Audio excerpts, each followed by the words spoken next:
Welcome to this episode of Preventing People Problems, brought to you by the HR department. What are your values? Do you even have them? And if so, what do your employees think about them? Today, I'm joined by Rob and David from Glued to talk all about this and more.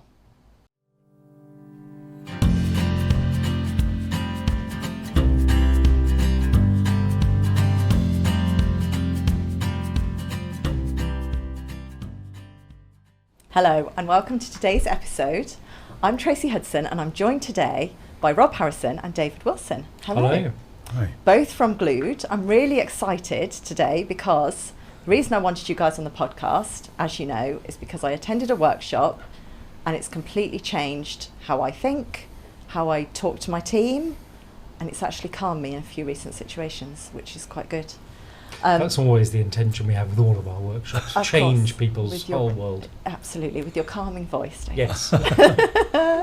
So anyway, tell everyone about you. Rob, you go first. Please introduce yourself. So Rob Harrison, I'm kind of like the consultancy part of Glued Limited. We've been going 20 years, started off in education, now working with SMEs, so delivering marketing services to education, now working with SMEs, but also still with some business offerings of universities. So I'm kind of like the suit side of things. I do the bag carrying. David Wilson. So I'm David. I'm the creative, and apparently I've got a very calming voice, which is good. So I do all the creative delivery for Glued, concepts, build websites, build campaigns, and so the outputs of what we generally do for our clients. Amazing, and you've been going 20 years. We have 21 in August, yeah. 21. Yeah. Can you tell everyone about how you guys joined forces? Because I love the story. So we were both working at the same brand consultancy near Birmingham, and it was going through some tough times. And I was one of the directors there, and I was made redundant. And I also found out on the same day I was made redundant that David, as a designer, was being made redundant. I was last in, first out. I'd been recently recruited about 9 months prior. Back in the day when that was allowed, last in, first out. Yeah. We don't talk about that in the HR world anymore. And a member of my team had recently left and joined a fairly local university and had briefed the agency on a project. Right. I obviously knew about this project. So I phoned up the client over the weekend because I knew her on a personal basis as well and said, would you consider a proposal from myself and David? I hadn't approached David by this stage. Oh, wow. Okay. So she said yes. So I then called David and we met over the weekend, formulated a plan. In a pub and literally had a meeting where we made notes on the back of a fag packet. Classic kind of thing. Sort of, yes, I'll do this, you do that. And that feels like 5 minutes ago, doesn't it? And I literally can remember what we talked about. And the espionage side of it, David, as you probably won't recall, was that being a director, I had the keys of the office taken away from me immediately. David still had a set. Oh, yes, nice. What did you do? I don't think I did anything, but I did still have a set of keys, didn't I? I think you went in and found out what the value of the contract they were going to... Did I? They were going to offer for the brief. I don't remember that. Now, from a HR perspective, I can't approve, but from a personal perspective, I love that. Well done, you. And then, 20 years later, we're still at it. Yes. That is brilliant. But we've turned straight now. We no longer do dishonest things like that. That's fantastic. So really, like I say, I just can't believe that 20 years ago we were starting up, and it feels like 5 minutes ago. Yeah.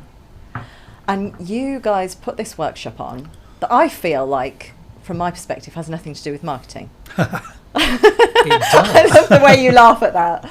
But it does. We'll get onto that. We'll get onto that. So let's talk about finding your purpose, because I remember doing this workshop, which I think everybody has to do because it's brilliant.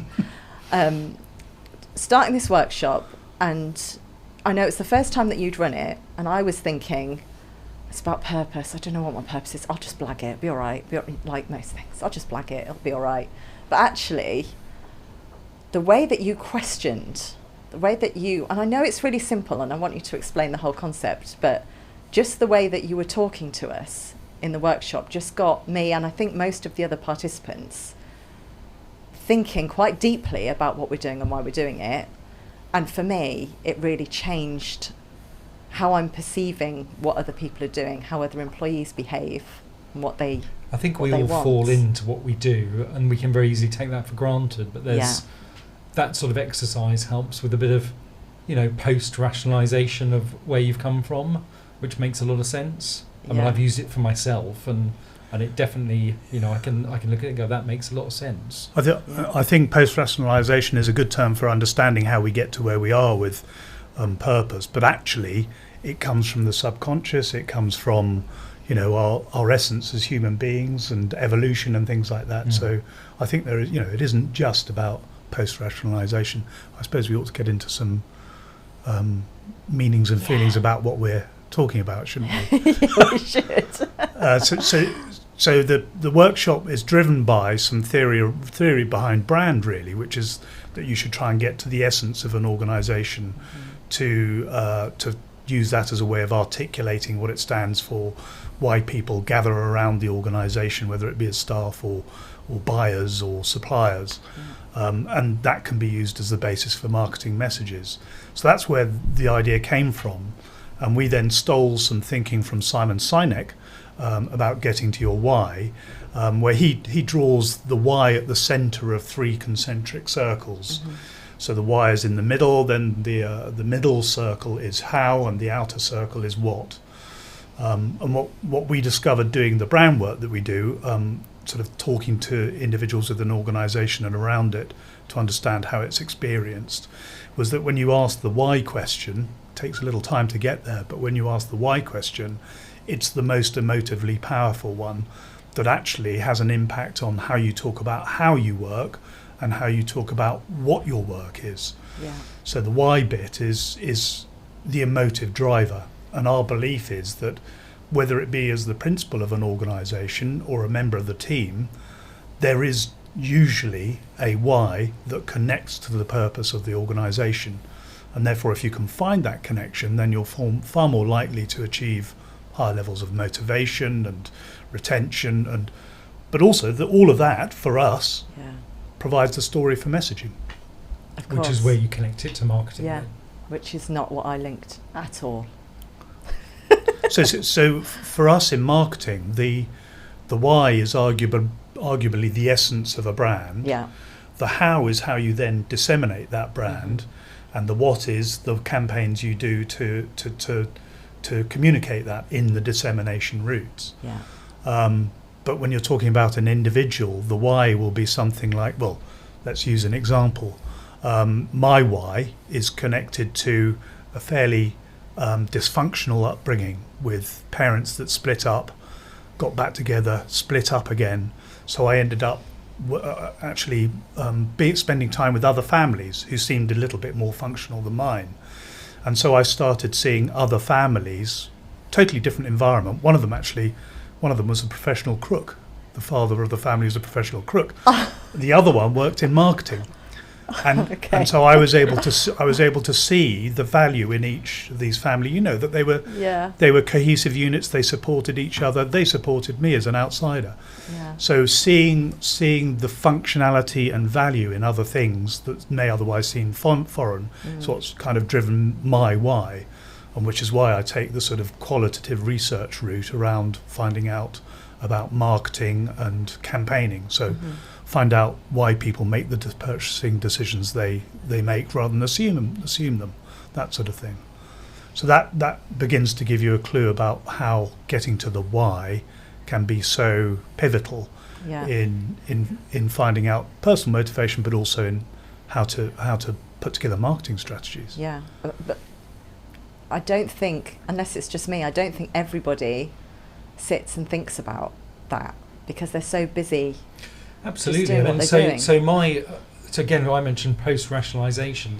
So having done this workshop a number of times, you start thinking about yourself. So I'm slightly dyslexic. I'm red-green colourblind apparently, but I'm a designer, and I used to think that was like a huge problem, that you can't be a designer and be colourblind. The only things I've ever struggled with, those really annoying circular dotty patterns they show you. They say there's something in there, and I go, no, there's not. But what I've realised, though, post-rationalised, is that as a child I struggled with communication. I had to have speech therapy lessons, which is probably why I've got a very calming voice. So I've been taught how to speak. But if you, so the reality was that I'd been taught these things, and I kind of realised, I suppose, as growing up, that I had to communicate in different ways. So I use images to communicate rather than words.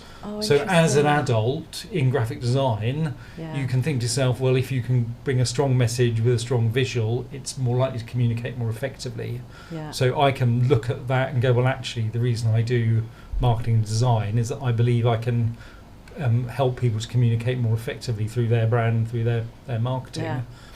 But, you know, like I said, some years ago, I used to think, well, I can't talk about being colourblind.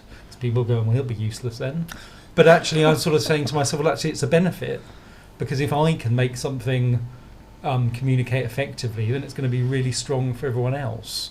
But that's, you know, that is post-rationalisation. I used to be slightly sort of, well, I shouldn't mention it. Whereas now I kind of go, well, that's who I am, and, you know, it's my essence. I can't change that. So you make the most of it. And I think this workshop that you experienced, it gets you to reflect on those things and realise that you are who you are, and your mindset is how you work. Therefore, you just have to build on that rather than fighting against it. So I think it's helpful. I think it was a really good exercise to do, and the bit that I really enjoyed was the thinking about my team, because thinking about it from an employee retention perspective, you know, so many businesses at the moment struggle to recruit people, and then they struggle to retain them for all sorts of different reasons. But it's that knowing the bus that you're on and being confident on your destination, and then making sure that everybody else wants to go to the same place as you. So can we talk a bit about how you deal with that with employees? I mean, I remember having a conversation with you, Rob, where I said, I don't think I want my staff to do this, because they might realise they don't want to be here. I need to lock them in. It was quite challenging for me to think, actually, they might go through this exercise and they might think, actually, it's this team isn't right for me, this company's not right for me. So we go through this process as part of a brand understanding exercise. And we've been in organisations where it has resulted in somebody leaving. But actually the team leaders ended up saying, well, we've ended up with a more cohesive team.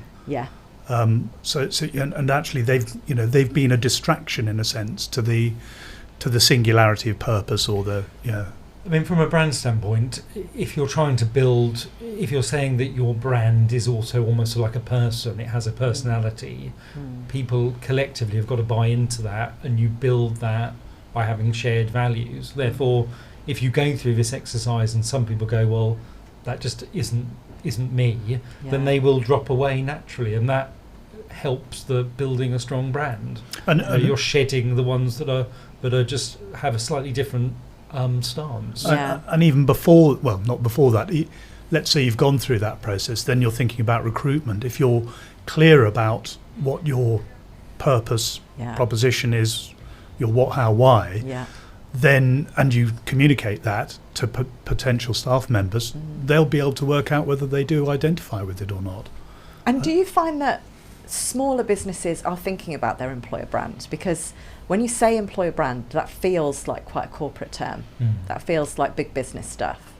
Well, but in your experience, are smaller businesses thinking about this more? I do, and I think actually we would encourage avoiding using corporate terms like that.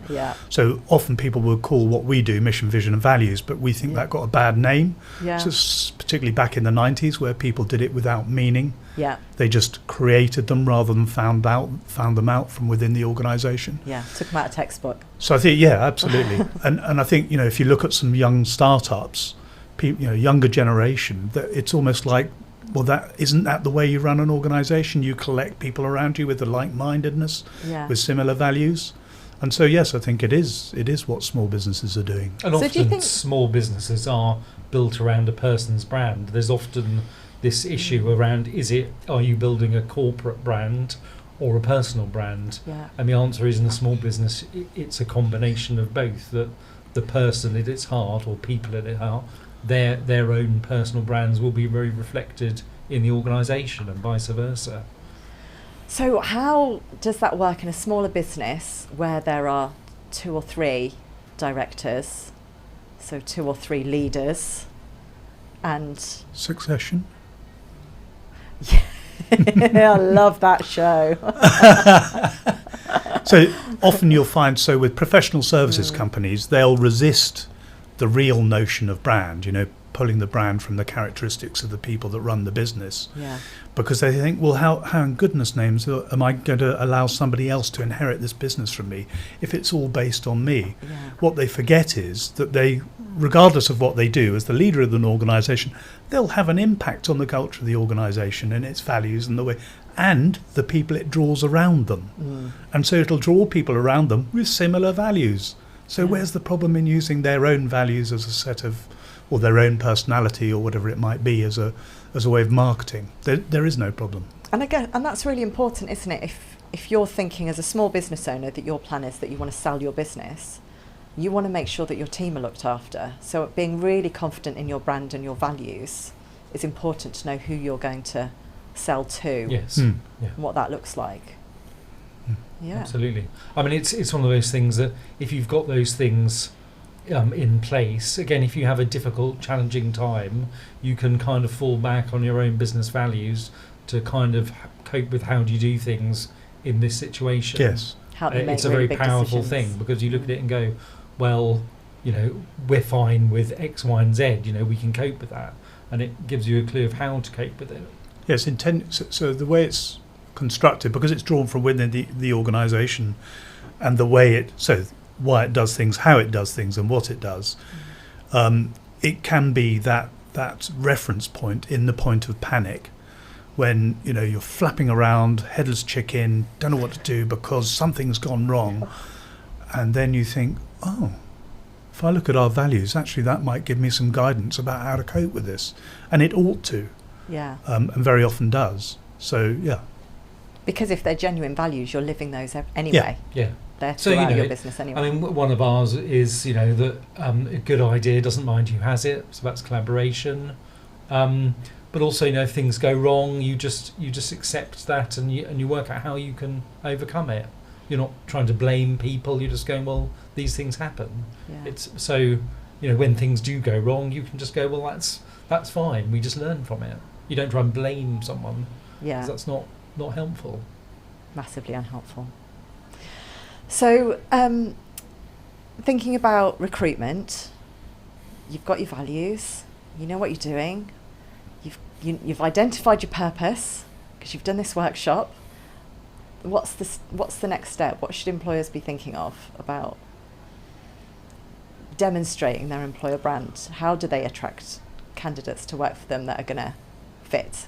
Well, isn't it about being honest about yourself in your recruitment literature? And so first thing, making sure that this stuff is readily available on your website. So when we're looking at a new prospect, we'll always look at the about us page and see if there's anything about mission, vision, values, and to see if in what way they're written. Because if they're written in a sort of almost like AI way, this could be any other business, then they're probably not being done genuinely. Whereas if they're written with some personality, maybe they've got part of the story in there, maybe they've got a bit about the founders, a bit about, our histories would be in ours. That helps bring some reality and some reference points for the people who are considering it. And then make sure it's injected into the commentary about the recruitment itself. I think take the freedom to bring a bit of humour and levity into it about the sort of approach you have towards the way you do your work. David used that term, a good idea doesn't mind who have it. Well, it's a quite funny way to try and communicate the fact that, we're not precious about our ideas. Yeah. That's because you don't have big egos. Oh, yeah. It's not easy.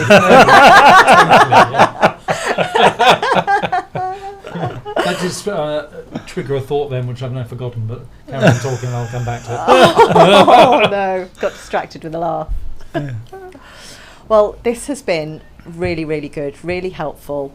I know that you're running these workshops, so I really want to be able to share that so that other people can do it, and they're online so people can do them, and encourage people to think about it from an employee retention perspective, because, thinking about it with HR on my mind, I think it's really, really important. And there are so many, I could spend half an hour talking to you about how it's impacted mine, but I won't bore everybody.